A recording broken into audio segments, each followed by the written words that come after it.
Hello, everyone, and welcome back. We are back live with our Hollywood Dogs litter. And these little monkeys are nearing the 6 week mark. They're 5 weeks old. And feel free to post questions, comments, etc. in the comments of the stream. We're happy to answer your questions. And Greg and Tracy are going to show us a few of the things that they're working on with the puppies. So you'll notice how, lovely their sits are over here. Oh my goodness, those chubby little butts. It's a little outrageous, actually. So, Puppies. So we're also working on the very early stages of recall. So we call puppy, and puppies come running because they know that snacks are quick to follow. And you notice there's a puppy jumping or putting their feet up on Greg there. And so that puppy's just not going to get any snacks. But the puppies that are sitting nicely are getting snacks. And then once feet have been put down on the ground, more snacks come. I love whoever it is that just like flopped down here in the middle. Who is that, Greg? I have to walk. That's Scooby. Scooby. They are so fluffy, you can't even see the collars. And then sassy little monkey knows what pocket the cookies are in. She's a smart one. She's smart. Who is that? That's Chloe. I think that was Chloe and last. Benji and. Yeah.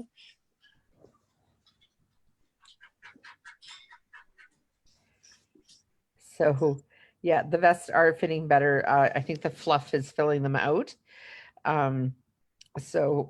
Yeah, definitely lots of Treatos for the nice sits. So this is something we work really hard on in breeder caretaker homes, is to teach these guys what appropriate behavior is around people. I also love that they're like falling asleep between your your legs there, Greg. Like this looks like a nice cuddle spot. Right? Now, some of you may remember in one of our early videos with these puppies, that garbage can lid that's in there was the other way around. So it was flat on the floor with the handle sticking up. Well, now it's been turned upside down as just a different kind of form of enrichment for these guys. So it's a little wobbly, but they're walking on it. They're interacting with it. It makes a funny noise. So it's getting them used to moving on unstable surfaces. Now, we're not doing anything with it. We're not trying to convince them to walk on it. We're just putting it passively in the environment so that they can interact with it at their own speed. And if they're not sure about it, they can watch the other puppies interacting with it and discover that it's not quite so scary. Hello, everyone. Lots of familiar faces on today. Feel free to post in the comments if you have any questions. The pups are 5 weeks old now. They'll be 6 weeks on the weekend. And we're just, Greg was just working on the manding with them, which is when they come and sit so nicely in front of him and they're practicing wearing their capes. So getting them used to having that vest on their fluff. Who is upside down there? Chloe. Oh, Chloe. There's a traffic jam on the slide today.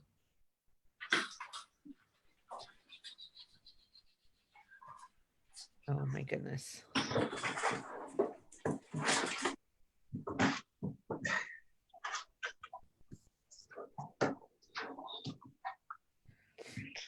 You see the cat over there.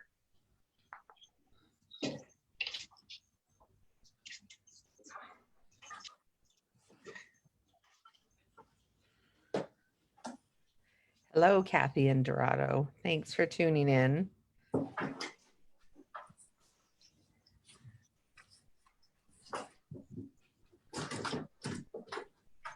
Puppies. Puppies. Hello.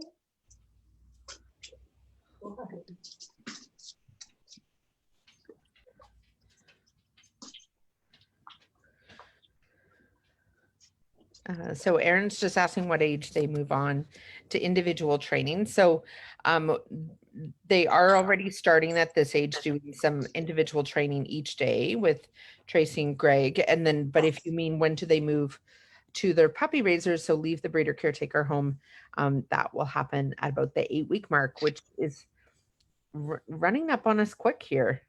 Yes. Amazing that they were born 5 weeks ago and they're already so big. So hello, Christian and Fuji. And Kylia asks, is there a different energy level between lab versus golden litters? No, I think it really comes down to the specific breeding. So between our lab litters, we'll see a vast difference in energy levels depending on who the sire and dam are. The same would be true of the golden retrievers. There's some pretty high drive goldens, like field trial goldens, that kind of thing, that are very, very drivey. And then goldens that are really, really laid back, easygoing, etc. So it really just depends on the dog in question. I don't know about the sire of this litter energy level wise, but Quince actually has a really nice level of energy. Like she's good and chills out in the house and stuff, but she likes to play and she likes to work. So she's got some nice get up and go to her, which some of our previous golden litters were all pretty low key. What would you say this litter energy level compared to like the Thanksgiving litter is, Trace? They seem a little bit quieter, but I'm trying to remember like the same timeline too, if maybe it's just their weekly age, but they seem quieter possibly, and they don't yet anyways, they don't really get into like they don't fight with each other too much. They kind of they'll play, and then if one of them just actually makes a little bit of a squeal, they kind of lay off each other. So whereas I think the other litter, they would keep on scrapping if they wanted to, or if and so that might be age a little bit. I find the litters often they get into kind of that scrappiness the last week. So right now they seem kind of good, but they don't all hit that stage. I know, like the story litter never hit that stage, whereas the Oceans litter that I had was super. That last week or so, they were just little piranhas with each other. So I think it depends a little bit on the genetics involved. So what kind of made up the pups in terms of energy and all that good personality and all that good stuff. So I'm just looking to see. Hello, everyone. Hello, Teresa. And oh my goodness, we've got all sorts of people here today. Wendy, and Aaron, and Ruth, and Judy, and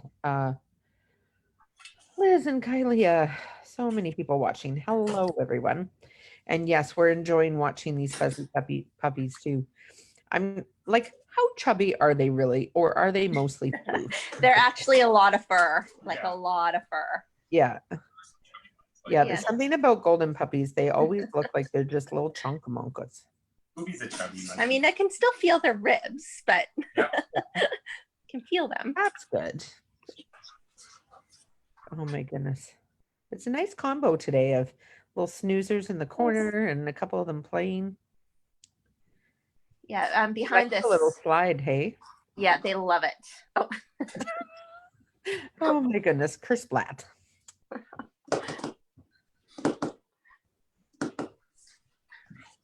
Oh my goodness. Well, we'll stay on for a couple more minutes. If you have any last minute questions about the puppies, feel free to post in the comments and we'll try and answer them. And oh, Diane's asking, how's the nighttime routine going for this gang? Once we're getting up around, I feed them at around 10 o'clock, and then at 2, Quint still wants to go in to see them, and so she goes in for 2 or 3 minutes. I clean up the few messes that are there, and then it's been around 5:30 or 6 after that. Nice. Cool. Yeah. Okay. And then Fuji's asking, or Fuji's people is asking if there's something the dog doesn't like. Would it be helpful to leave that item next to the dog so every so often, like you've done with the can lid, they can explore it, get used to it? Um, I would say absolutely. I think too, if you're talking about something like, like you are about like nail clippers, things like that, it's always helpful. If it's an object that the dog sees and worries about, that you're probably going to have to actively counter condition it and add something positive to the mix as opposed to just kind of having it there passively. But if it's something, the dog, I had a dog growing up that was afraid of garbage cans, like on garbage day, because it was just something new on the street that wasn't supposed to be there in his opinion. And so we just kind of tried to make that a more positive experience. So on garbage days, he would eat his lunch outside. So there's different things that you can do, but right now with these pups, because we know they're going to have so many diverse life experiences down the road, we want to just expose them to all sorts of different things, whether it's sounds. We were talking about that the other day about playing different sounds like sirens and babies crying and horns and fireworks and just all sorts of different noises, so that those noises are normal. Because a lot of times what gets the dogs flapped is things that are like, what the heck is that? That's not normal. But if they've experienced part of it, for example, so like fireworks, yes, it makes light in the sky, but the part that is probably most unsettling for dogs is the noise, the louder noise. If you can break that down and only expose them to the noise first, maybe at their meal times, etc., it just becomes less of a big deal. And then you add some light to it and it's no big deal. So I hope that answered your question. Leah asked, do they ever get out of this pen yet? And when do they start going outside? They do have time on their own, individually outside of the pen, and they work on crate training individually. How much time, like right now, how much time do they spend? A couple times a day we try to so we try to get every single one of them out once, and that takes a lot of time. So usually for 15 minutes one will come out and hang out in our living room kind of kitchen area. I wasn't feeling great last night, so they all had a chance to come upstairs and visit me. So yeah, for the most part, we try to get them out at least all once for about 15 minutes each. And then sometimes just shorter little moments. If we notice there are some that are sleeping and others that are still awake and wanting to have fun, then we'll bring those guys out and give them a little bit of one-on-one time also. Haven't been outside yet. And not outside yet, no. Not outside yet, but yeah. And I mean, they do, it really depends on the going outside part. Oh, something weird happening. Getting feedback. Sorry everyone if that blasted your ears. Don't know what just happened there. That was really strange. I think that, like the going outside part depends a fair bit on kind of the setup of the individual breeder caretakers and kind of what kind of access they have to outside, and is it safe space for puppies, etc. And it kind of runs the full gamut. It also depends on the weather a little bit. And how much time they can spend outside depends on the temperature outside and that kind of thing. So we will absolutely get them outside in the next couple of weeks. And I know we were talking the other day about this, just the situation for Greg and Tracy. They normally would move the puppies downstairs where there's really quick access to outside. But Tracy broke her ankle. So I don't know if you guys decided whether or not you were going to make that move or you're going to keep them on the main floor. But the one thing I have to say is moving, like if you have to carry, 8 puppies down a flight of stairs to get them outside, it's not going to happen as often as if you just have a door that you can open and they can all kind of go out like a little herd of turtles. So yeah, I think we're planning on still moving them. It just may be a little bit delayed because of my condition, just till I'm feeling a little bit better. But I definitely think we're going to get them for outside access. Yeah. It just might be a couple days later than we originally planned. Yeah.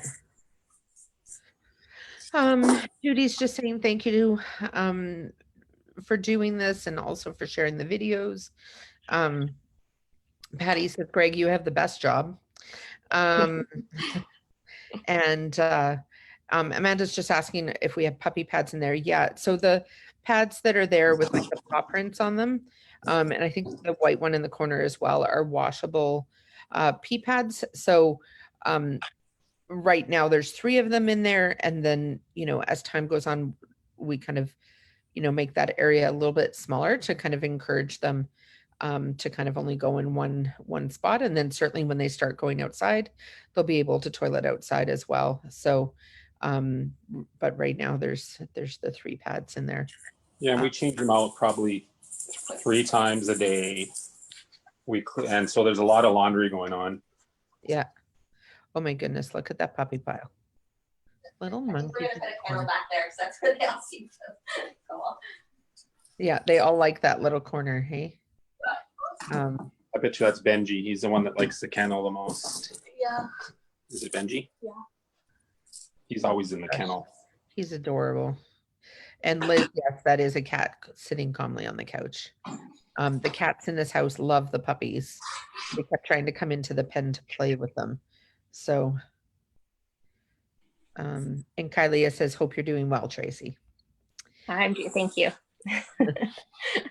And also out. So, okay, well, I think we've answered all the questions that have come up so far. And thanks, Greg and Tracy, for tuning in with us again. And tomorrow we're going to be live at 1 p.m. Pacific with Kim and King Caber and Princess Puma from Delta Police Service Victim Services. And just talking about the roles of justice facility dogs. And there's been a request to feed Caber a banana and have Puma cross her paws. So we shall see what tomorrow will look like, but it's sure to be good. They're a really fun crew. So we're looking forward to that. So we will see everybody at 1 p.m. Pacific. And then there is a change this week. We aren't going to be broadcasting on the weekend. So for those of you that are dialing in every single day at 1 p.m., we are going to be doing our broadcasts Monday to Friday.